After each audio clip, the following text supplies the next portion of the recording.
जय हिंद। आज हमें लास्ट मूल अधिकार देखना है, आखिरी मूल अधिकार हमारा मूल अधिकार नंबर 6। कितने मूल अधिकार हैं? तो अंतिम 6 देखना है। छठवां मूल अधिकार आर्टिकल नंबर 32। क्या लिखा हुआ है? कौन सा मूल अधिकार?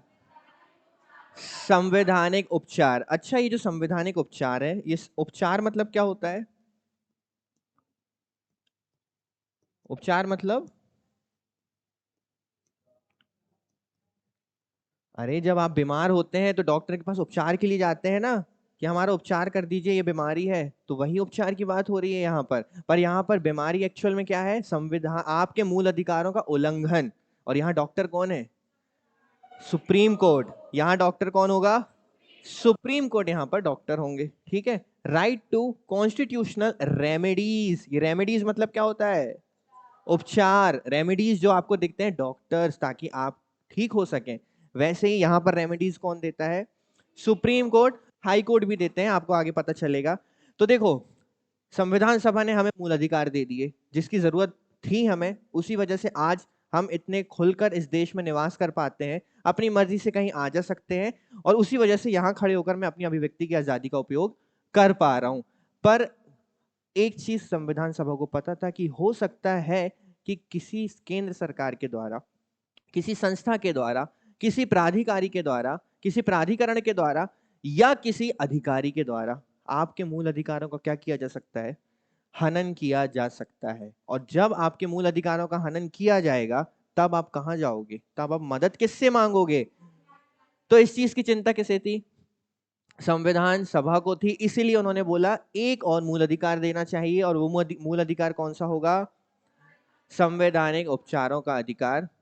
और जब सारे मूल अधिकार आप पढ़ लेंगे संविधान की पुस्तक में, तो अंतिम में आपको पता चलेगा आर्टिकल नंबर 32 में कि इसमें आपको वो रेमेडीज दी गई हैं। ठीक है। तो आर्टिकल 32 देखें। 32 एक्चुअल में बोल सकते हैं कि संरक्षक है किसका? आपके मूल अधिकारों का। तो थोड़ा सा इसका हम ओवरव्यू देखते हैं कि संवैधानिक उपचारों का अधिकार स्वयं में कोई अधिकार ना होकर अन्य मौलिक अधिकारों का क्या है? रक्षा उपाय। यानी देखो, अपने आप में कोई मूल अधिकार नहीं है ये। जैसे देखो, दूसरे मूल अधिकार आपको क्या बोलते हैं कि आपको स्वतंत्रता का अधिकार है, यानी कहीं भी आने जाने, लोक नियोजन में अफसर की समानता, अभिव्यक्ति की आजादी, दोष सिद्धि के संबंध में संरक्षण। तो कुछ अलग अलग बातें व्यक्ति विशेष के लिए बोलता है, ये कोई अलग बात नहीं बोलता है। ये सिर्फ इतना बोलता है कि अभी तक आपने जितने भी मूल अधिकार देखे हैं ना अपने, वो सारे मूल अधिकारों की रक्षा कौन करेगा? वो मैं करूंगा। ठीक है। सुप्रीम कोर्ट के साथ मिलकर कौन करेगा? वो मैं करूंगा आर्टिकल नंबर 32 के रूप में। तो ये क्या है? एक प्रकार का रक्षा उपाय है। किसका? आपके मौलिक अधिकारों का। आपके मौलिक अधिकारों का रक्षा उपाय है। इसके अंतर्गत व्यक्ति मौलिक अधिकारों के हनन की अवस्था में कहां शरण ले सकता है? न्यायालय में शरण ले सकता है। अनुच्छेद 32 का उद्देश्य मूल अधिकारों के संरक्षण हेतु गारंटी, प्रभावी, सुलभ और संक्षेप उपचारों की व्यवस्था करना है। इसको हम डिटेल में समझेंगे। इसके अंतर्गत केवल मूल अधिकारों की गारंटी दी गई है। केवल किसकी? मूल अधिकारों की। याद रखना, आर्टिकल 32 केवल मूल अधिकारों की गारंटी देता है। क्योंकि मूल अधिकारों की गारंटी इसीलिए क्योंकि मूल अधिकारों के अलावा भी आपको बहुत सारे अधिकार प्राप्त है। 395 आर्टिकल्स तक जब आप जाएंगे, तो आपको पता चलेगा कि हमें बहुत सारे राइट्स प्राप्त हैं। पर जो आपके फंडामेंटल राइट्स हैं वो केवल कितने हैं? 6 हैं। तो उनकी गारंटी बस कौन देता है आपको? Article number 32। अन्य अधिकार जैसे गैर मूल संवैधानिक अधिकार, जो कि संवैधानिक नहीं है, असंवैधानिक लौकिक अधिकार, यानी ऐसे अधिकार जो कि संवैधानिक नहीं है, भले ही सरकार ने आपको किसी एक्ट के द्वारा दे दिया हो, या फिर असंवैधानिक अधिकार जो संविधान की दृष्टि में कैसे हैं? असंवैधानिक है। ऐसे अधिकारों की गारंटी ये नहीं देता है। भारतीय संविधान द्वारा सर्वोच्च न्यायालय और उच्च न्यायालय को अधिकारों की रक्षा करने के लेख, निर्देश और आदेश जारी करने का अधिकार है। समझना इस चीज को, जो आपका मौलिक अधिकारों की रक्षा है वो सर्वोच्च न्यायालय भी कर सकता है और उच्च न्यायालय भी कर सकता है। अब एक चीज सुनना, जो सुप्रीम कोर्ट है आपका, वो केवल आपके मूल अधिकारों की रक्षा कर सकता है। किसकी?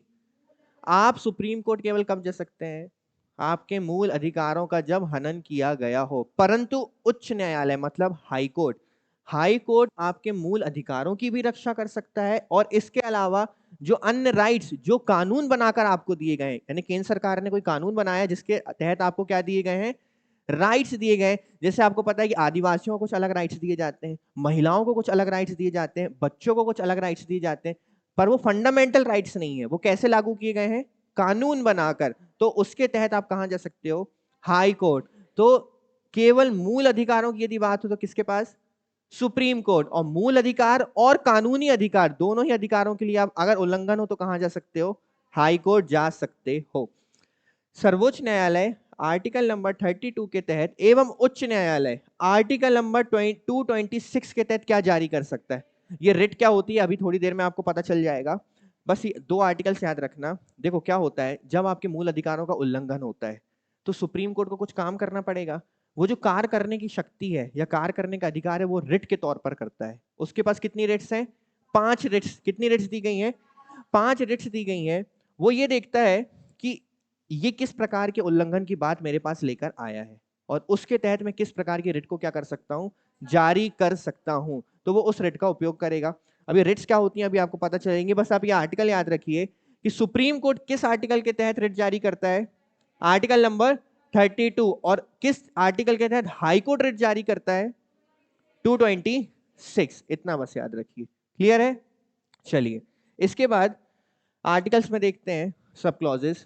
आर्टिकल नंबर 32 नागरिकों को क्या देता है, संवैधानिक उपचारों का अधिकार। ये हमने देख लिया, हम उसी की बात कर रहे हैं, संवैधानिक उपचारों का अधिकार। अब आर्टिकल 32(1) क्या कहता है कि सर्वोच्च न्यायालय को न्यायिक पुनरावलोकन और मूल अधिकारों का संरक्षक बनाता है। देखो आर्टिकल नंबर 32 ने संवैधानिक उपचार का अधिकार दिया, और संवैधानिक उपचार देने का अधिकार आर्टिकल 32(1) में किसको दिया है, सुप्रीम कोर्ट को दिया है।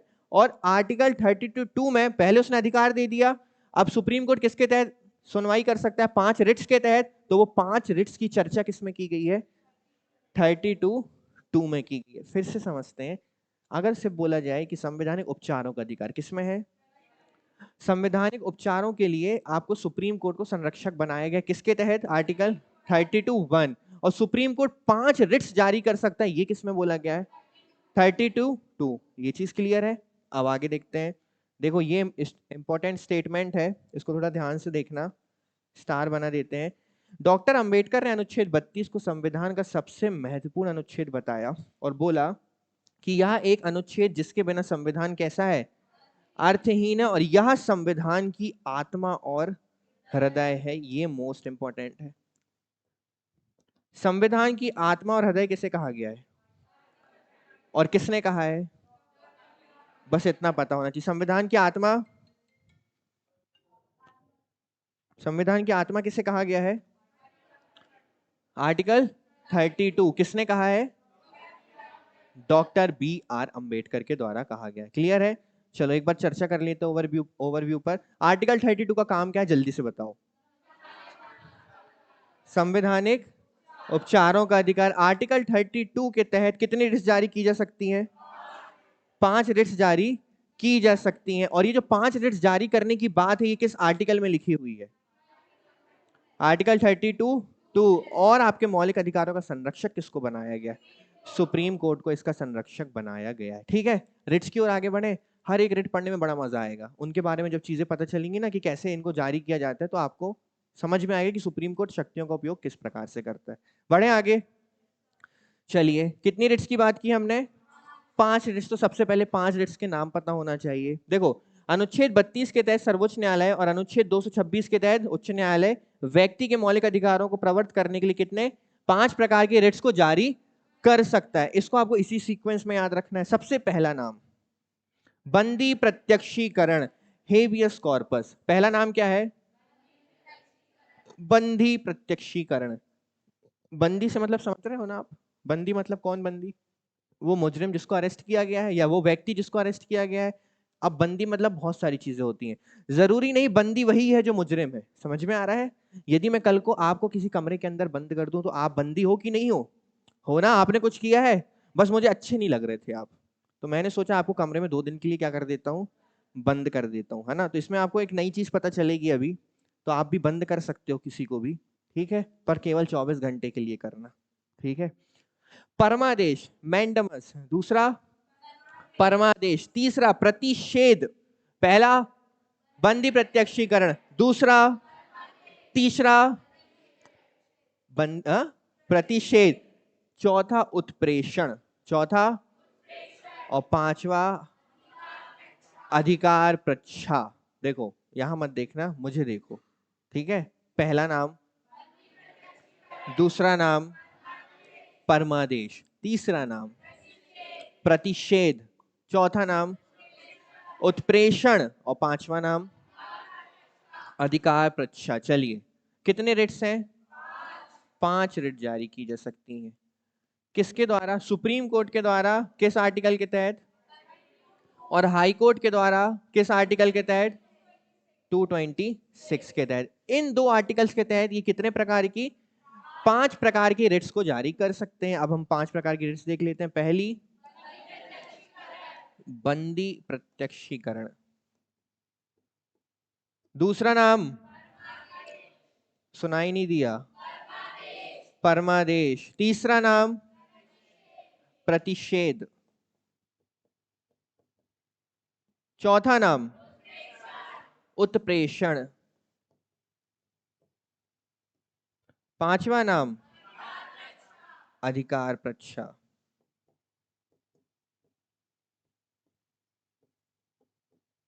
ये थे आपके 5। पहला बंदी प्रत्यक्षीकरण, दूसरा, तीसरा, चौथा, पांचवा। अब देखते हैं आखिर इसमें क्या किया जाता है। देखो बंदी प्रत्यक्षीकरण पहले मैं आपको समझा देता हूं। मुझे एक चीज बताइए, आर्टिकल नंबर 32 में एक चीज लिखी हुई है कि किसी भी बंदी को, आर्टिकल नंबर 32 में लिखा है कि किसी भी बंदी को कितने समय के भीतर सुप्रीम कोर्ट के समक्ष प्रस्तुत करना होगा? 24 घंटे के भीतर। तो ये पावर आप याद रखना, है ना। कल को कोई अच्छा कार्य करके यदि आप जाते हैं मिलने, तो 24 घंटे से ज्यादा वो आपको बंदी बन, अरे अच्छे कामों के लिए नहीं जा सकते क्या जेल? जाना मत, अच्छे कामों के लिए भी, पर अगर कभी चले जाओ तो याद रखना कितने टाइम गिनना, 24 घंटे। उससे पहले कहाँ जाना है मुझे? न्यायालय के समक्ष लेके चलो। देखो होता क्या है, ये दोनों जगह काम करता है। केवल पुलिस आपका अरेस्ट के लिए नहीं, यदि एक नॉर्मल व्यक्ति आपको 24 घंटे के भीतर अरेस्ट करके रखा है, 24 घंटे तक हाउस अरेस्ट करके रखा है, ठीक है, तो आप एक रिट फाइल कर सकते हो। कहां पर? हाई कोर्ट में या सुप्रीम कोर्ट में। अच्छा एक चीज मैं आपको बता दूं, जब मौलिक अधिकारों की बात होती है ना, तो केवल मौलिक अधिकार वो चीज है जो आपको डायरेक्ट कहां पहुंचा सकता है, जिसके लिए आप डायरेक्ट कहां जा सकते हो। वरना कानूनी अधिकारों के लिए तो पहले आपको अपने स्टेट कोर्ट में बात करनी पड़ेगी। आप डायरेक्ट थोड़ी सुप्रीम कोर्ट चले जाओगे कि नहीं हम छोटे लोगों से बात नहीं करते, हमें तो सुप्रीम कोर्ट से बात करनी है। पर जब मौलिक अधिकारों की बात आती है तो आप डायरेक्ट कहां जा सकते हो? क्योंकि सुप्रीम कोर्ट आपके मौलिक अधिकारों का संरक्षक है। आप हाई कोर्ट भी जा सकते हो, परंतु आप यदि चाहते हो कि मुझे कहां जाना है, सुप्रीम कोर्ट ही जाना है, तो आप कहां जा सकते हो? सुप्रीम कोर्ट जा सकते हो। अब मान के चलते हैं कि आपको बंदी बनाकर रखा गया है 24 घंटे पड़ोसी के द्वारा, ठीक है, किसी, या आपको पड़ोसी पसंद नहीं था तो आपने उसको बंदी बना दिया। अगर पड़ोसी को पता है कि उसके पास एक रिट है, कौन सी? बंदी। ये मत सोचना ये केवल कि आपको अरेस्ट में ही काम आएगी, ये नॉर्मल भी काम आती है जब आपको बंदी या हाउस अरेस्ट में रखा जाता है। तो आप बंदी प्रत्यक्षीकरण पावर का उपयोग कर सकते हो और कोर्ट फिर एक आदेश निकालेगा कि इसको कहां प्रस्तुत करो? हमारे समक्ष। कैसे? शरीर प्रस्तुत करो, शरीर के साथ प्रस्तुत करो। ऐसा नहीं कि हाथों में उठ के आ रहा है, समझ में आ रहा है? ऐसा लिखा नहीं है, पर आत्मा के साथ भी प्रस्तुत करना होता है, ठीक है। इसके अलावा पुलिस में बात करते हैं। अब होता क्या है, 2 चीजें होती हैं। एक कि व्यक्ति को उसका ज्ञान है और व्यक्ति रिट फाइल कर देता है कि पुलिस ने मुझे 24 घंटे से ज्यादा क्या करके रखा है? अरेस्ट करके रखा है। तो आप इस रिट का उपयोग कर सकते हो, किसका? बंदी प्रत्यक्षीकरण। दूसरी कंडीशन कि जो मुजरिम है या जो व्यक्ति है, हर जगह मुजरिम शब्द का उपयोग नहीं कर सकते, जो व्यक्ति है वो व्यक्ति इस कंडीशन में नहीं है कि वो क्या कर सके? रिट फाइल कर सके। अब उसके बहुत से कारण हो सकते हैं कि वो मेंटल स्टेज में नहीं है ना, या शायद उसको उस चीज का ज्ञान नहीं है, या उसकी ऐसी कंडीशन नहीं है, या ऐसी कंडीशन बना दी गई है कि वो रिट फाइल उस समय नहीं कर पा रहा है। तो ऐसी स्थिति में उसके बिहाफ पर उसके दोस्त, मित्र, माता पिता उस रिट को क्या कर सकते हैं? फाइल कर सकते हैं। तो बंदी प्रत्यक्षीकरण याद रखना, बंदी प्रत्यक्षीकरण स्वयं बंदी के द्वारा और बंदी के सहयोगियों के द्वारा भी क्या किया जा सकता है? फाइल किया जा सकता है। और ये कितने समय के भीतर? अब एक जगह हम फंसते हैं कि आपसे यदि एक सवाल पूछा जाए किस आर्टिकल के तहत बंदी को 24 घंटे के भीतर न्यायालय के समक्ष प्रस्तुत करना होता है, तो हमारा दिमाग इतना फास्ट काम करता है कि जल्दी से गोला भर दो किसमें? आर्टिकल नंबर 32 में। जबकि ये जो स्टेटमेंट है वो किसमें लिखा हुआ है? आर्टिकल नंबर 22 में। इससे 10 आर्टिकल पीछे लिखा है कि 24 घंटे। मैं इस टर्म की बात कर रहा हूं, इस शब्द की, 24 घंटे। ये जो 24 घंटे है ये किसमें लिखा है? ये लिखा है आर्टिकल नंबर 32 में। और मुजरिम को पेश करना है न्यायालय के समक्ष बंदी प्रत्यक्षीकरण रिट के तहत, ये किस में लिखा है? 32। ये डिफरेंस समझ में आया? ये डिफरेंस पता होना बहुत जरूरी है, क्योंकि अक्सर हम सोचते हैं कि ये चीज किस में लिखी हुई है? बंदी प्रत्यक्षीकरण में। समझ में आया? थोड़ा सा देख लेते हैं इसे। देखो, हेबियस कॉर्पस एक किस प्रकार का शब्द है? लैटिन भाषा का शब्द है, जिसका अर्थ है शाशरीर प्रस्तुत किया जाए। क्या अर्थ है? शाशरीर प्रस्तुत किया जाए।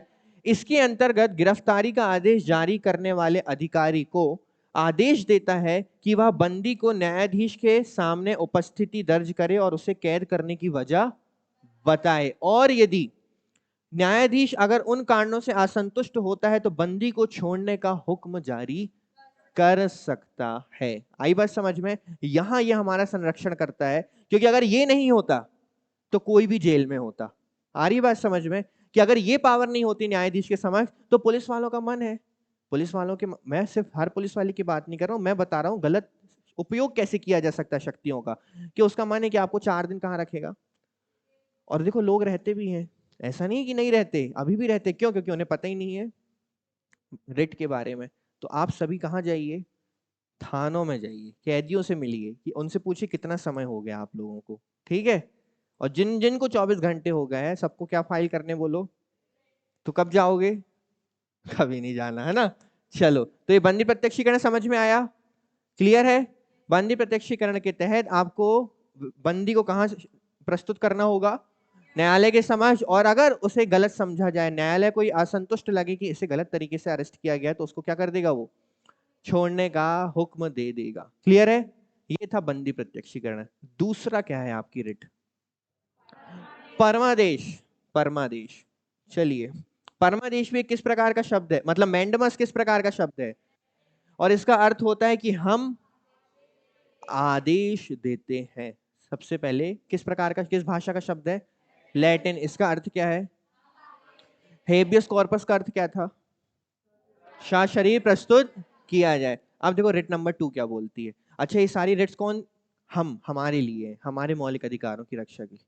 देखो, इसके द्वारा न्यायालय किसको, अर्थ क्या होता है? हम आदेश देते हैं, तो याद रखना यहां आदेश देगा कौन? न्यायालय आदेश देगा। और किसको देगा? अधिकारी को देगा। ठीक है? देखो, इसके द्वारा न्यायालय अधिकारी को आदेश देता है कि वह उस कार्य को करे जो उसके क्षेत्र अधिकार के अंतर्गत आता है। अब एक चीज समझ में नहीं आई मुझे, यहां बात हो रही मौलिक अधिकारों की, हो रही है, तो यहां पर अधिकारी को आदेश देना हमारे मौलिक अधिकारों से कैसे संबंधित है, ये बताइए मुझे। आप यदि न्यायालय किसी अधिकारी को आदेश देता है कि आप बेहतर ढंग से अपना काम कीजिए, तो इससे हमारे मौलिक अधिकार किस प्रकार से रिलेटेड है, ये पता होना चाहिए। बताइए, थोड़ी बुद्धि का उपयोग कीजिए, आपको पता है, बताइए। कौन सी पावर?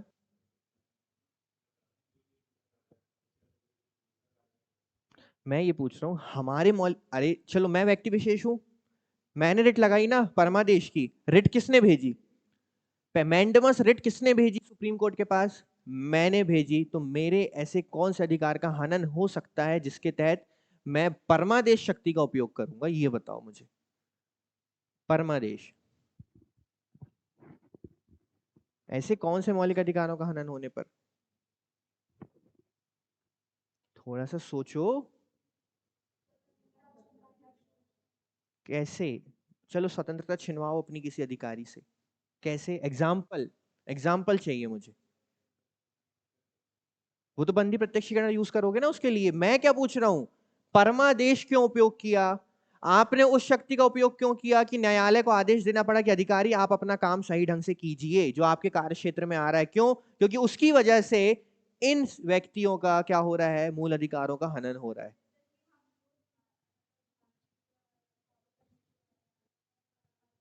हम्म।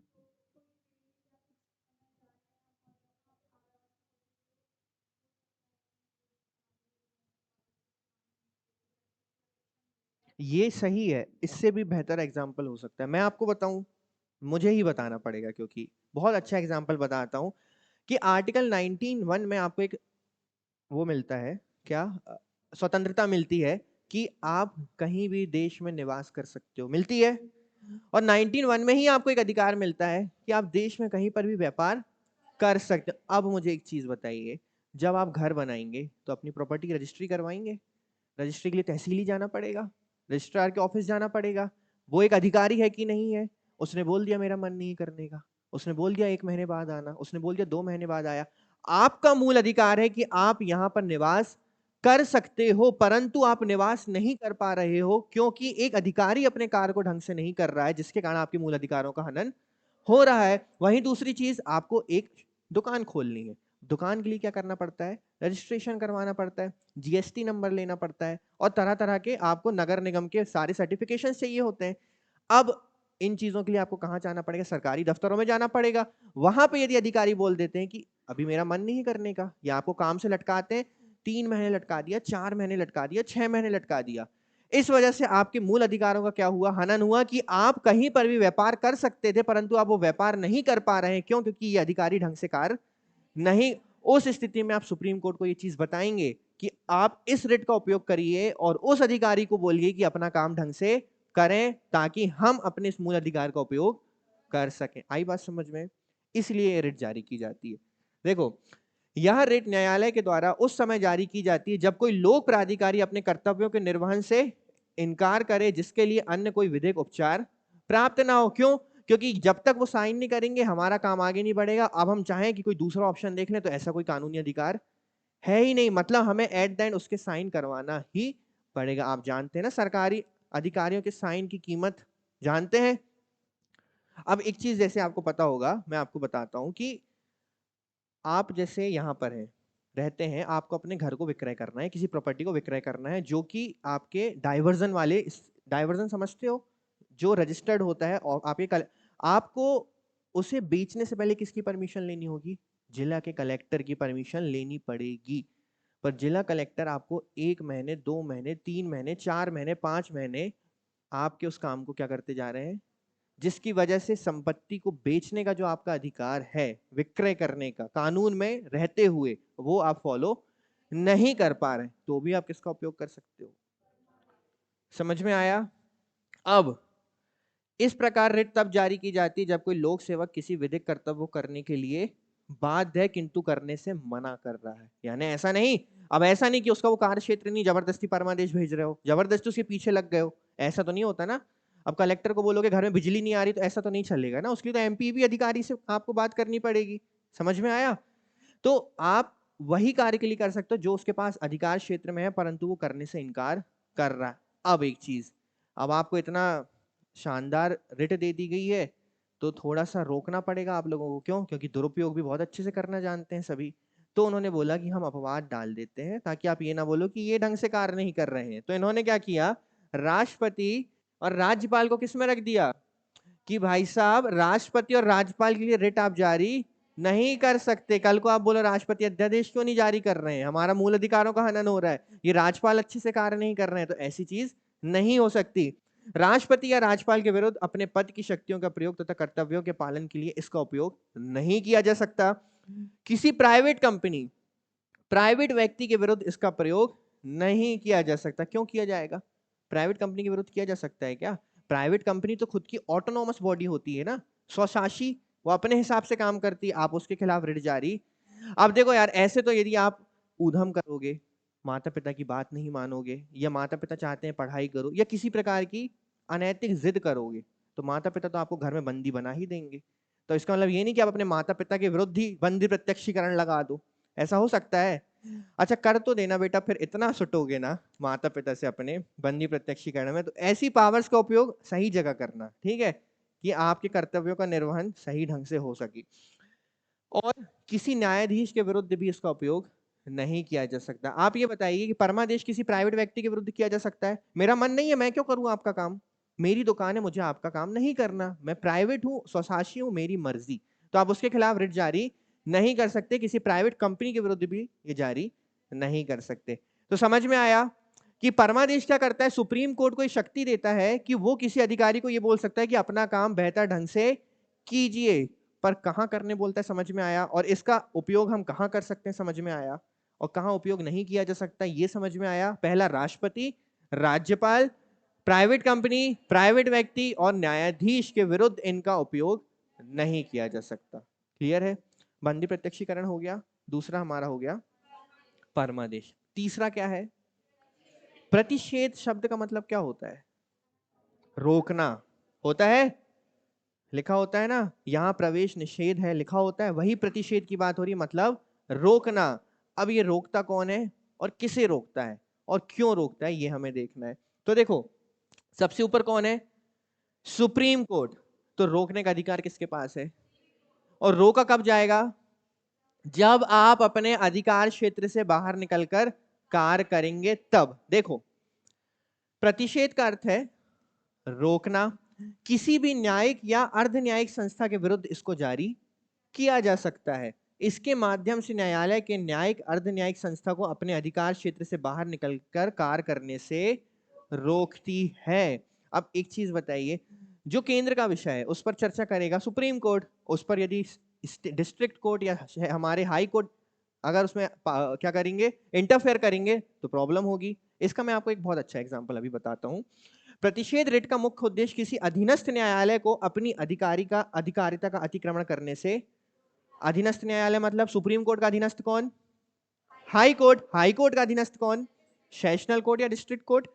विधायिका, कार्यपालिका या किसी निजी व्यक्ति या निजी संस्था के खिलाफ इसका उपयोग नहीं किया जा सकता। मतलब आप विधायिका को ये नहीं कह सकते कि आप इस क्षेत्र के लिए कानून नहीं बना सकते। सही है? विधायिका का काम ही क्या है? कानून बनाना। तो वो विभिन्न हर क्षेत्र के लिए क्या कर सकती है? कानून। कार्यपालिका के लिए ऐसा होता है क्या आप इन 28 में से केवल 24 राज्य के लिए कार्य कर सकते हैं, बाकी 4 के लिए नहीं कर सकते? होता है क्या? और निजी व्यक्ति को तो आप रोक ही नहीं सकते, उनके अधिकार क्षेत्र से तो वैसे ही बाहर कूद के काम करते हैं वो। अब बात आती है कि इस चीज को हम कैसे समझें। तो मैं आपको एक चीज बताता हूँ। मान के चलते हैं कि एक 12 या 13 वर्ष के बालक ने हत्या कर दी किसी की, ठीक है। अब चाहते हुए ना चाहते हुए उसने क्या कर दी? किसी की हत्या कर दी। अब इस 12 साल के बच्चे ने जो हत्या की है, इस हत्या की सुनवाई चल रही है, मान के चलते हैं हाई कोर्ट में। कहां चल रही है? जो कि पूर्ण रूप से गलत है। क्यों गलत है? अगर इस बच्चे की सुनवाई हाई कोर्ट में चल रही है तो गलत क्यों है? देखो, उम्र कितनी है? 12 साल। तो क्या मैं इसे नाबालिग बोल सकता हूं? ये बच्चा कैसा है? नाबालिग। पर इसने क्या की है? हत्या की है। और इसकी सुनवाई कहां हो रही है? हाई कोर्ट में चल रही है। अब ये जो हाई कोर्ट में सुनवाई चल रही है, ये सही है या गलत? बताइए। सही। गलत क्यों है? गलत इसलिए है, देखो, गलत इसलिए, गलत नहीं है, उसके अधिकार क्षेत्र के क्या है? बाहर। ये हाई कोर्ट के अधिकार क्षेत्र के अधिकार क्षेत्र से बाहर है। क्यों बाहर है? क्योंकि ये बच्चा नाबालिग है और नाबालिगों के केसेस के लिए जुवेनाइल कोर्ट का अलग से गठन किया गया है। मतलब जहां केवल बालकों का क्या किया जाता है? नाबालिगों का सुनवाई और उनके न्याय की बातें की जाती है। उसके लिए अलग से बाल या बाल न्यायालयों की स्थापना, जिसे हम जुवेनाइल कहते हैं, जुवेनाइल कोर्ट की स्थापना की गई है। तो ये किसका कार्य क्षेत्र था? जुवेनाइल कोर्ट का था। पर ये किसने हैंडल किया? तो ये जो बालक है, ये बालक एक रिट फाइल करेगा। रिट का नाम प्रतिषेध। रिट फाइल करेगा। कौन सी? प्रतिषेध। और ये इस रिट को कहां भेजेगा? ये इस रिट को भेजेगा सुप्रीम कोर्ट के पास। और सुप्रीम कोर्ट इस रिट को पढ़ेंगे और देखेंगे कि बात तो सही है, बालक है 12 साल का, भले ही इसने हत्या की है, तो इस पे हाई कोर्ट क्यों जांच बैठा रहा है, हाई कोर्ट इसकी सुनवाई क्यों कर रहा है, जबकि ये तो बाल न्यायालय का केस है, मतलब जुवेनाइल कोर्ट का केस है। तो तुरंत एक आदेश पारित करेगा कौन, सुप्रीम कोर्ट। किसे भेजेगा, हाई कोर्ट को, कि आप अपने कार्य क्षेत्र को क्या करो, रोको, और उस सुनवाई को क्या करो, रोको, क्योंकि वो आपके कार्य क्षेत्र के बाहर है। और जैसे ही सुप्रीम कोर्ट ये आदेश पारित करेगा, हाई कोर्ट उस केस की सुनवाई पर तुरंत क्या लगा देगा। ये हो गया आपका रिट नंबर 3, कौन सी, प्रतिषेध। अभी हम डिटेल में देखते हैं, समझ में आई ये चीज। अब रिट नंबर 4 जो इसी से संबंधित है, क्या है रिट नंबर 4, उत्प्रेषण। अब देखो सेम चीज बोलता है। अब होता क्या है उत्प्रेषण में, मान के चलते हैं कि इस बच्चे को पता ही नहीं था कि इस नाम की क्या होती है, कोई रिट होती है, ठीक है। इस बच्चे को नहीं पता था, हाई कोर्ट ने इसकी सुनवाई कर दी और बोला बेटा गलत काम कर रहे हो, तुमको क्या सुनाई जाती, 10 साल की, 10 साल की जेल या कारावास की सजा सुनाई जाती है। अब जैसे इसको कारावास की सजा सुनाई गई, यहाँ पे एक बहुत समझदार पढ़ा लिखा लोक सेवक आपकी तरह खड़ा हुआ था। खड़े गए थे आप, ऐसी कोर्ट गए थे सुनवाई सुनने के लिए, खड़े हो, आपने देखा कि ये तो गलत हो गया, हाई कोर्ट ने 13 साल के 12 साल के बच्चे की सुनवाई करके उसको 10 साल की जेल कैसे सुना दी, जबकि ये हाई कोर्ट के कार्य क्षेत्र के बाहर था। तो आपने जाकर किसके कान में फुसफुसाया, मतलब कि बेटा तुम्हारे साथ गलत हो गया, ये चीज इनके कार्य क्षेत्र के बाहर थी। तो बच्चा समझ गया कि आप बात तो सही कह रहे हो, पर अब मैं क्या कर सकता हूँ, इन्होंने तो डिसीजन दे दिया। तो उन्होंने बोला कि अभी देरी नहीं हुई है, आपके पास एक और रिट है। वो रिट का नाम क्या है, उत्प्रेषण। तो उसने पूछा उत्प्रेषण में क्या हो सकता है, तो उत्प्रेषण में यह होता है कि आपको यदि न्याय मिल चुका है, न्याय मतलब सजा सुनाई जा चुकी है, तो आप इसके तहत कहां पर पिटीशन रिट लगा सकते हैं, सुप्रीम कोर्ट में। किसके तहत, उत्प्रेषण के तहत। और उत्प्रेषण के तहत जब सुप्रीम कोर्ट के पास ये बात, उत्प्रेक्षण लिख दिया मैंने, उत्प्रेषण के तहत, और उत्प्रेषण के तहत जब ये बात कहां पहुंचेगी, सुप्रीम कोर्ट, और सुप्रीम कोर्ट पढ़ेंगे उसे। उन्हें जब पता चलेगा कि 12-13 साल के बच्चे की सुनवाई हाई कोर्ट ने कर दी और सजा भी सुना दी, जबकि ये उसके अधिकार क्षेत्र के क्या था, तो उत्प्रेषण रिट के तहत सुप्रीम कोर्ट के पास ये पावर है कि वो हाई कोर्ट के इस डिसीजन को क्या कर सकता है, खंडित या समाप्त या रद्द कर सकता है। आई बात समझ में, ये दोनों एक दूसरे से जुड़ी हुई थी, बस फर्क इतना है कि जो आपकी प्रतिषेध है वो सुनवाई जब चलती होती है उस समय उपयोग की जाती है, जो उत्प्रेषण है जब सुनवाई हो चुकी है उसके पश्चात उपयोग की जाती। इससे बेहतर ढंग से नहीं समझा सकते। क्लियर है, ये कहानी इसलिए लाई गई थी ताकि आप बहुत अच्छे से समझ सकें। समझ में आया प्रतिषेध अच्छे से, चलो देख लेते हैं। प्रतिषेध रिट का मुख्य उद्देश्य किसी अधीनस्थ न्यायालय को अपनी अधिकारिता का अतिक्रमण करने से रोकना है, ठीक है। यह अतिक्रमण करेगा तो उस पर क्या लगा देगा, रोक लगा देगा, ये था प्रतिषेध। इसके बाद उत्प्रेषण में क्या होता है, इसका मतलब है प्रमाणित होना या सूचना देना। यह रिट भी प्रतिषेध की तरह एक न्यायिक रिट है। अब आपसे यदि एक सवाल पूछा जाए कि कौन सी न्यायिक रिट्स हैं, तो दो हैं, प्रतिषेध और, याद रखना कितनी न्यायिक रिटें हैं, दो हैं, जो वरिष्ठ न्यायालय द्वारा अधीनस्थ न्यायालय को जारी की जाती हैं। अभी प्रतिषेध किसके द्वारा किसको जारी किया जा रहा था, मतलब वरिष्ठ न्यायालय के द्वारा अधीनस्थ को जारी किया जा रहा था, सेम एज यहां पे भी वरिष्ठ न्यायालय के द्वारा अधीनस्थ को। इस रिट के तहत अधीनस्थ न्यायालय में चलने वाले वादों को वरिष्ठ न्यायालय के पास भेजने का आदेश दिया जाता है जब अधीनस्थ न्यायालय ने अपने अधिकारिता के बाहर जाकर निर्णय दिया हो, अपने अधिकारिता क्षेत्र के बाहर जाके निर्णय दिया हो। अब इसमें प्राकृतिक न्याय के सिद्धांतों का क्या हो रहा है, क्यों, क्योंकि उचित कार्यवाही होनी चाहिए, और प्राकृतिक न्याय का मतलब है कि सभी को अपने कार्य क्षेत्र के अंदर रहकर क्या करना है, कार्य करना है। ये अपने अधिकार क्षेत्र के बाहर गए, मतलब प्राकृतिक न्याय का क्या किया इन्होंने, खंडन किया। अब देखना, प्रतिषेध तथा उत्प्रेषण दोनों क्या है, न्यायिक रिट है जो कि अधीनस्थ न्यायालय को जारी की जाती है, किंतु इन दोनों रिट्स में थोड़ा सा अंतर है। अब देखना, जब कोई अधीनस्थ न्यायालय ऐसे मामले की सुनवाई करता है जिस पर उसे अधिकारिता प्राप्त नहीं, तो वरिष्ठ न्यायालय प्रतिषेध रिट जारी करके अधीनस्थ न्यायालय को उन कार्यवाहियों को आगे बढ़ने से रोक देता है। प्रतिषेध ने किया कि प्रतिषेध को जैसे ही पता चला, सुप्रीम कोर्ट को जैसे ही पता चला कि ये अपने कार्य क्षेत्र के बाहर जाके काम कर रहा है, तो उन्होंने प्रतिषेध रिट लगा के उसको क्या कर दिया, रोक दिया। परंतु अब सुप्रीम कोर्ट को थोड़ा लेट पता चलेगा जब वो डिसीजन सुना चुका रहेगा।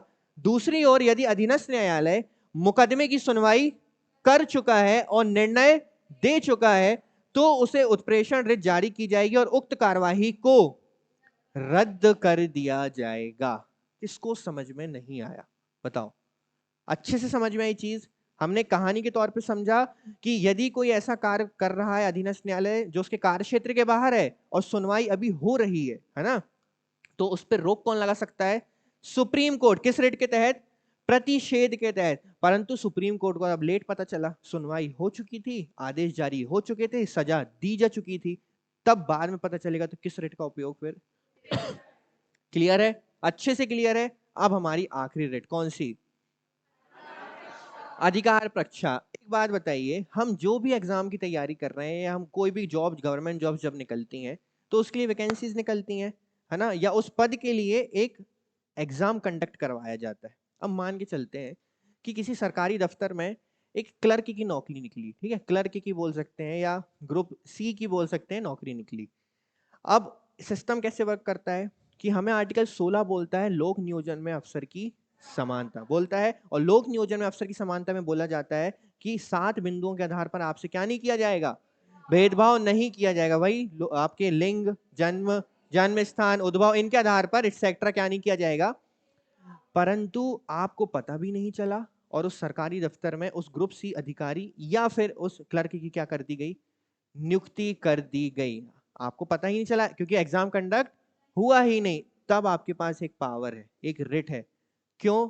क्योंकि आपके आर्टिकल नंबर 16 का वॉयलेशन हो रहा है। वॉयलेशन क्यों हो रहा है? उस पर लिखा था लोक नियोजन में अफसर की समानता, तो इस पद के लिए लड़ने का मौका या एग्जाम देने का मौका मुझे भी मिलना चाहिए था। अगर ये व्यक्ति उस पद पर बैठे हैं तो किस हक से बैठे या कैसे बैठे? तो वो अपनी रिट का उपयोग करेगा। कौन सी रिट? अधिकार परीक्षा। और अधिकार परीक्षा रिट कहां फाइल करेगा वो? और सुप्रीम कोर्ट इस अधिकार परीक्षा के तहत उस सरकारी दफ्तर में बैठे उस अधिकारी से पूछ सकते हैं कि एक बात मुझे बताइए कि आप किस हक से और किस प्रोसेस के द्वारा इस पद पर बने हुए हैं। घपलेबाजी होती है, हमें पता ही नहीं चलता, सरकारी दफ्तर में लोगों की नियुक्तियां हो जाती हैं, पता ही नहीं चलता। ये तो गलत है क्योंकि लोक नियोजन में अफसर की समानता है, तो मौका सबको मिलना चाहिए था, जो कि नहीं मिला। इसीलिए इस रिट का उपयोग किया जाता है। और यदि सुप्रीम कोर्ट की जांच के पश्चात ये बात निकलती है या वो व्यक्ति सफाई देने में कैसा होता है? फेल होता है, कि नहीं बता पाता है कि मैं किस हक से इस पद पर हूं, तो उसको उस पद से क्या कर दिया जाएगा? हटा दिया जाएगा। देखो, अधिकार परीक्षा का शाब्दिक अर्थ है आपका प्राधिकार क्या है। इसका मतलब कि आपका अधिकार क्या है इस पद पर बने रहने पर। यह याद रखना इंपॉर्टेंट है, ये एग्जाम में पूछा गया है। अधिकार परीक्षा का अर्थ क्या है? आपका प्राधिकार क्या है। यह रिट ऐसे व्यक्ति के विरुद्ध जारी की जाती है जो किसी सार्वजनिक पद को अवैध रूप से धारण किए हुए, मतलब पता नहीं चला पर वही 2 नंबरी से उसने क्या कर लिया? उस पद का धारण कर लिया। इस रिट द्वारा उससे यह पूछा जाता है कि वह किस अधिकार से पद को धारण किए हुए है। इसका मुख्य उद्देश्य किसी व्यक्ति को उक्त पद के धारण करने से रोकना है जिसे धारण करने का कोई वैध अधिकार नहीं होता है। न्यायालय रिट जारी करके उसे अपने पद से हटा सकता है और उसके पद को रिक्त घोषित कर सकता है।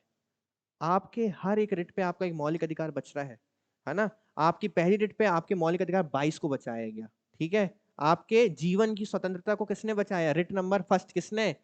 बंदी प्रत्यक्षीकरण ने बचाया। दूसरी रिट कौन सी थी आपकी? परमादेश, जो आदेश देता है, उसने तो आपके इतने सारे अधिकारों को बचाया। जहां जहां आपको रहने का अधिकार है, बिजनेस करने का अधिकार है, सम्मेलन करने का अधिकार है, यदि उससे संबंधित किसी भी आदेश के लिए अधिकारी आपको आदेश नहीं देता है तो आप सीधे परमादेश लगा सकते हैं। तीसरी रेट कौन सी थी हमारी? अच्छा, प्रतिषेध। और चौथी रेट, ये दोनों ही किस प्रकार की रिटें हैं?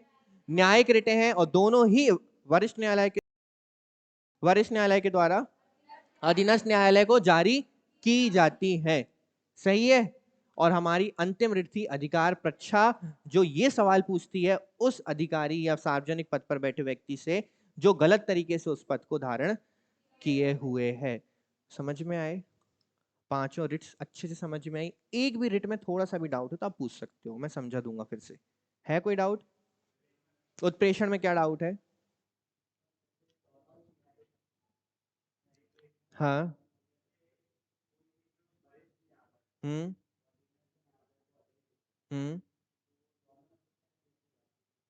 कैसे सेम बातें की गई हैं? नहीं, सेम बातें तो की ही जाएंगी ना। दोनों न्यायिक रिटें हैं। वरिष्ठ के द्वारा किसको भेजी जाएगी? अधीनस्थ को। अलग ये है कि वो उसके कार्य क्षेत्र को रोकता है। आप समझे नहीं, देखो मैं आपको फिर से समझाता हूं कि यदि कोई कार्य है जो किसके द्वारा किया गया, अधीनस्थ न्यायालय के द्वारा किया गया, अधीनस्थ न्यायालय के द्वारा किया गया, जो उसके कार्य क्षेत्र के कैसा था, बाहर था, तो प्रतिषेध रिट लगाकर सुप्रीम कोर्ट उसको रोक देगा। कब? जब वो जो कार्य किया जा रहा था उसकी सुनवाई चल रही थी, तब उसको रोक दिया जाएगा। ठीक है, सुनवाई चल रही है परंतु अधिकार क्षेत्र के बाहर है, जैसे ही सुप्रीम कोर्ट को पता चला उस सुनवाई पर उसने क्या लगा दी, रोक लगा दी। परंतु अब सुप्रीम कोर्ट को पता चलने में देरी हो गई, मतलब सुनवाई अब पूर्ण हो चुकी है और आपने न्याय या अपना आदेश सुना दिया है और सुप्रीम कोर्ट को इसके बाद पता चला, तो सुप्रीम कोर्ट अधीनस्थ न्यायालय को ये रिट जारी करेगा कि आपने, पहली चीज वो पूछेगा किस अधिकार क्षेत्र से आपने इस पे सुनवाई की, और दूसरा उत्प्रेषण के द्वारा वो दिए गए डिसीजन को क्या कर सकता है, रद्द कर सकता है। तो पहली चीज, कार्य करने से रोक रहा है जब कार्य हो रहा है।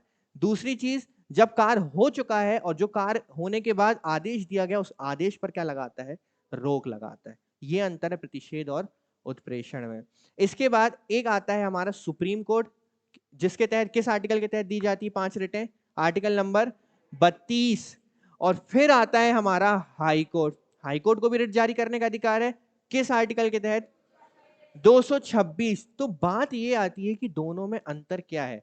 हम कहते हैं कि रिट जारी करने की और सुनवाई करने की अधिकतर शक्तियां किसके पास प्राप्त है, हाई कोर्ट के पास, है ना। तो क्यों, ऐसा क्यों है? और मौलिक अधिकार की शक्तियां केवल किसके पास प्राप्त है, नहीं, मौलिक अधिकार की शक्तियां दोनों के पास प्राप्त है, परंतु मौलिक अधिकारों की सुनवाई के लिए आप डायरेक्ट अगर सुप्रीम कोर्ट जाना चाहें तो जा सकते हैं। अब इसके लिए ये अंतर बहुत अच्छे हैं जो आपको समझने में बहुत हेल्प करेंगे, तो ध्यान से सुनना और ध्यान से समझना। आर्टिकल 32 किससे संबंधित है, सुप्रीम कोर्ट से, और आर्टिकल नंबर 226 हाई कोर्ट से, इतना पता है। अब देखो, अनुच्छेद 32 से सर्वोच्च न्यायालय को तथा 226 से उच्च न्यायालय को रिट जारी करने की शक्तियां हैं। रिटों की संख्या में कोई परिवर्तन नहीं, कितनी रिट हैं दोनों के पास, 5 रिट है। अब अनुच्छेद 32 के तहत सर्वोच्च न्यायालय केवल मूल अधिकारों के उल्लंघन होने पर क्या कर सकता है। अब ध्यान से सुनना, देखो, अगर किसी, मान के चलते हैं किसी बालिका के साथ या किसी लड़की के साथ दुर्व्यवहार किया जाता है, ठीक है, इसका मतलब उसका एक मूल अधिकार था जीवन जीने की स्वतंत्रता, और वो भी किस प्रकार से, गरिमामय जीवन जीने की स्वतंत्रता, जो कि उसका कैसा अधिकार है, आर्टिकल 21 के तहत मूल अधिकार है। ठीक है जीवन की स्वतंत्रता, उसका उल्लंघन हुआ है, तो वो बालिका यदि चाहे तो रिट कहां फाइल कर सकती है, सीधे सुप्रीम कोर्ट में फाइल कर सकती है। क्यों? क्योंकि सुप्रीम कोर्ट कहता है कि आपके मूल अधिकारों का यदि उल्लंघन हुआ है तो मैं उसकी सुनवाई करूंगा। अब सुनना, महिला का जब या बालिका का जब उसके साथ दुर्व्यवहार किया जाता है तो राज्य ने उसके लिए कुछ कानून बना के रखे हैं। राज्य ने कानून बनाया है कि उसे ये सजा सुनाई जाएगी, या फिर ये बोला है कि जिसने महिलाओं के साथ इस प्रकार का व्यवहार किया तो इस कानून के तहत उसको गलत समझा जाएगा। फिर से मैं समझाता हूं, जैसे बीच में आपने देखा होगा कि जब निर्भया केस हुआ था तब बोला गया था कि यदि किसी लड़के ने किसी लड़की को कंटिन्यूअस 10 सेकंड या 15 सेकंड तक भी देखा गलत दृष्टि से तो उसको गलत माना जाएगा, बोला गया था। उसके तहत पर कोई कानून नहीं बनाया गया था। ठीक है, अब एक चीज समझना कि कोई कानून बना दिया जाता है कि यदि बालिका के साथ आपने अपशब्दों का उपयोग किया तो हम उसे इस कानून का उल्लंघन मानेंगे। कोई भी कानून हो सकता है, मान के चलो एक कानून बना 2020 में, उस कानून का क्या मानेंगे, तो वो जो बालिका है ना उसके पास अब 2 ऑप्शन है। देखो, पहला ऑप्शन कि वो अपने मौलिक अधिकारों के उल्लंघन के लिए हाई कोर्ट भी जा सकती है और सुप्रीम कोर्ट भी जा सकती है, क्योंकि उसकी जीवन जीने की स्वतंत्रता का क्या हुआ है, हनन हुआ। अब ऑप्शन नंबर 2 जिसके लिए वो सुप्रीम कोर्ट नहीं जा सकती, क्योंकि उसके राज्य ने एक कानून बनाया था 2020 में कि यदि बालिका के साथ दुर्व्यवहार हुआ तो वो इस कानून का उल्लंघन माना जाएगा। आई बात समझ में? तो उस कानून को लेते हुए, यानी उस कानून की पावर को लेते हुए वो कहां जा सकती है, हाई कोर्ट जा सकती है। इसीलिए बोला जाता है कि हाई कोर्ट के पास रिट जारी करने के लिए वो मूल अधिकारों की भी सुनवाई कर सकता है और कानूनी अधिकारों की भी सुनवाई कर सकता है, परंतु सुप्रीम कोर्ट केवल और केवल मूल अधिकारों की सुनवाई कर सकता है अगर रिट जारी करना है तो। आई बात समझ में? अब देखना, अनुच्छेद 32 के तहत सर्वोच्च न्यायालय केवल मूल अधिकारों के उल्लंघन होने पर ही रिट जारी कर सकता है, जबकि अनुच्छेद 226 के तहत उच्च न्यायालय मूल अधिकारों के साथ साथ अन्य अधिकारों के उल्लंघन होने पर भी रिट जारी कर सकता है। इस संदर्भ में उच्च न्यायालय की शक्ति उच्चतम न्यायालय से अधिक है। यानी क्षेत्र किसका बड़ा है? गलत, गलत। ध्यान से सवाल सुना करो। क्षेत्राधिकार किसका बड़ा है? क्यों? क्योंकि सुप्रीम कोर्ट पूरे देश में रिट जारी कर सकता है और आपका हाई कोर्ट केवल और केवल अपने राज्य क्षेत्र में। तो मैंने सवाल जो पूछा वो ध्यान से सुना करो, मेरे साथ भावनाओं में बहने की जरूरत नहीं है, ठीक है ना। मैंने पूछा क्षेत्र किसका बड़ा है? सुप्रीम कोर्ट का, जो कि संपूर्ण भारत है ना, सभी के सभी 28 राज्य हैं।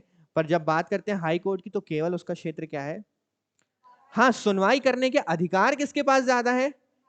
हाई कोर्ट, क्योंकि हाई कोर्ट आपके मूल अधिकार और कानूनी अधिकार दोनों पर सुनवाई कर सकता है, और सुप्रीम कोर्ट आपके केवल रिट जारी करता है केवल मूल अधिकारों के लिए। आई बात समझ में? ठीक है।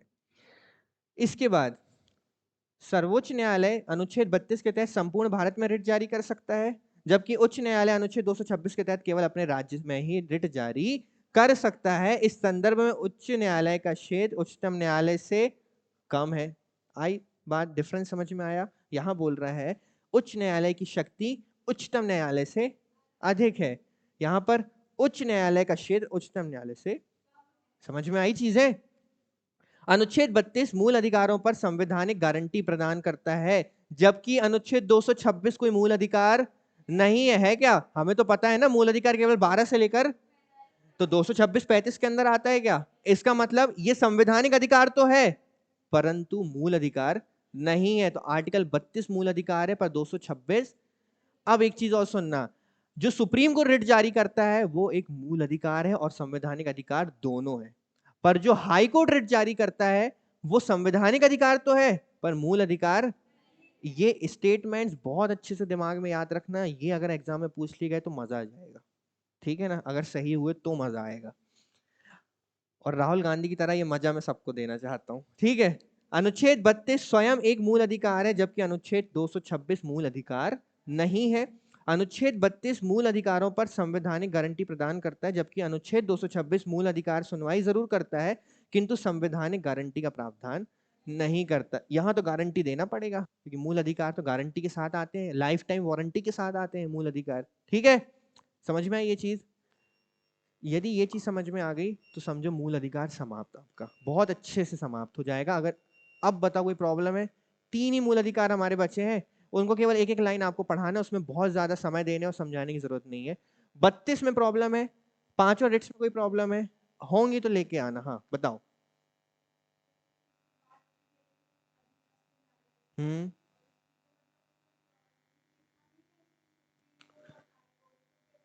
तो हाई कोर्ट भी अपने अधीनस्थ न्यायालय के लिए जारी कर सकता है, हाँ यही है ना।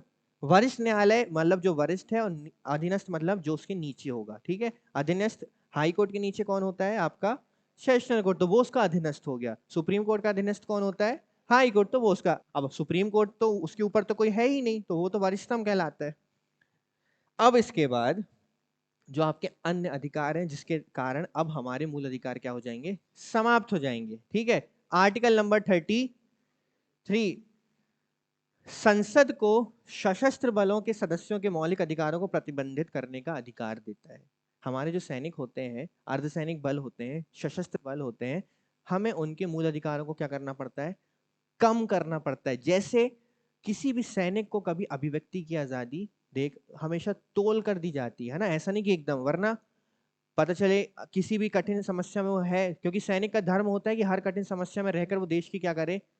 कभी देखा है कि यूट्यूब पर हमारे कोई सैनिक या हमारे मेजर आकर बोले हमें जबरदस्ती बर्फ की जगह पर भेज देते हैं, हमारा मन नहीं होता है तब भी हमें वहां भेजा जाता है, ऐसा होता है? क्यों? क्योंकि उनकी मूल अधिकारों को प्रतिबंधित किया गया और ये किसी भी दृष्टि में गलत नहीं माना गया। यदि आप सेना में जा रहे हो तो आपको सेक्रीफाइस तो करना पड़ेगा, और सेक्रीफाइस क्या होता है? आपके मूल अधिकारों का सेक्रीफाइस होता है। अब ये नहीं बोल सकते कि मेरा भी मन नहीं है ड्यूटी करने का, मेरा मन है अभी आबाद विचरण करने का, मैं घूमना चाहता हूँ, मैं फिरना चाहता हूँ, मैं गिरना चाहता हूँ, मैं फिर घूमना चाहता हूँ, ऐसा नहीं बोल सकते आप। समझ में आ रहा है? तो ये इसलिए सशस्त्र बलों का क्या किया गया है? सशस्त्र बलों के मौलिक अधिकारों को प्रतिबंधित करने का अधिकार है। इस प्रावधान का उद्देश्य उनके कर्तव्यों का उचित निर्वहन और उनके बीच अनुशासन को सुनिश्चित करना है।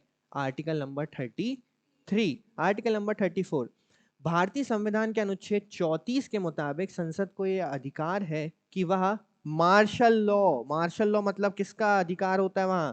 शासन किसका? सेना का या अर्धसैनिक या सशस्त्र बलों का, जो आपको अक्सर मणिपुर और नागालैंड वाले क्षेत्रों में देखने को मिलता है। वाले क्षेत्र में किसी सरकारी कर्मचारी या अन्य व्यक्ति को उसके द्वारा किए गए कार्य की व्यवस्था को बरकरार एवं पुनर्निर्मित। देखो क्या होता है, जहां मार्शल लॉ लागू होता है ना, वहां पर जो सेना है या सशस्त्र बल है वो किसी भी प्रकार की कार्यवाही कर सकते हैं, भले ही आपके मौलिक अधिकारों का हनन हो रहा हो। जैसे एग्जाम्पल समझते हैं, आपके पास एक आर्टिकल है 21 में, राइट टू प्राइवेसी, निजता का अधिकार। पर मार्शल लॉ के तहत अगर सेना चाहे तो उस पूरे गांव के कस्बों में हर एक घर में घुसकर क्या कर सकती है? कार्यवाही कर सकती है। उन्हें अंदेशा है कि कोई आतंकवादी छिपा हुआ है, उन्हें अंदेशा है कि कोई गलत कार्यवाही हो सकती है, तो सेना हर एक घर में जाकर क्या कर सकती है? कार्यवाही कर सकती है और पूछताछ भी। आप ये नहीं बोल सकते कि आपके राइट टू प्राइवेसी का क्या किया गया है? हनन किया गया। केवल उन क्षेत्रों में जहां पर क्या लागू है, हमारे क्षेत्रों में नहीं कर सकती, यहां पर मार्शल लॉ लागू नहीं है। आई बात समझ में? आर्टिकल नंबर 34, मार्शल लॉ वाले क्षेत्र में जारी दंड या अन्य आदेश को वैधता प्रदान करते, तभी जो सेना होती है वो कानून के विरुद्ध जाकर भी दंड दे सकती है। किसको? मार्शल लॉ लगे हुए क्षेत्र में जो भी व्यक्ति, उसको क्या दे सकती है?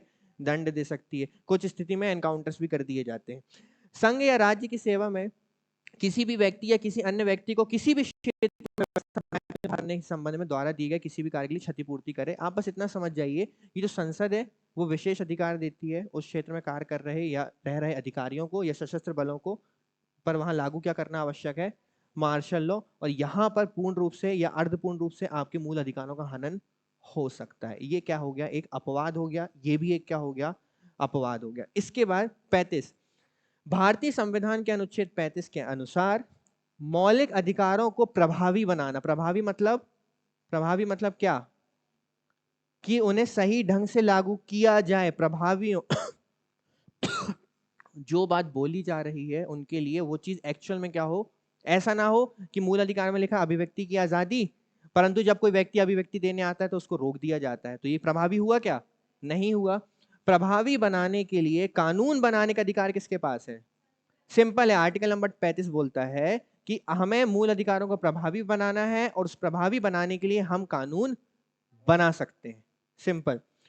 संसद उन कृत्यों के लिए सजा निर्धारित कर सकती है जिन्हें मौलिक अधिकारों के तहत अपराध घोषित किया गया। मतलब मौलिक अधिकारों के तहत जो अपराध है, संसद उसके लिए सजा का प्रावधान भी कर सकती है। तो फिर से देखते हैं, आर्टिकल नंबर 33 क्या करता है कि सैन्य और सशस्त्र बलों के क्या करता है?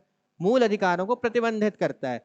आर्टिकल नंबर 34 क्या करता है? मार्शल लॉ वाले क्षेत्रों में प्रतिबंधित करता है। और आर्टिकल नंबर 35 क्या करता है?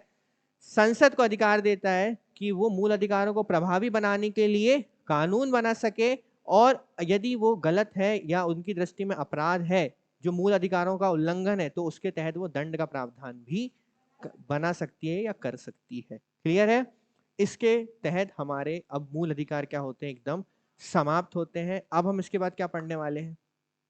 क्या है अब? 36 से 51 डीपीएसपी। तो फिलहाल मौलिक अधिकार का आपको बहुत अच्छे से रिवीजन करके आना है।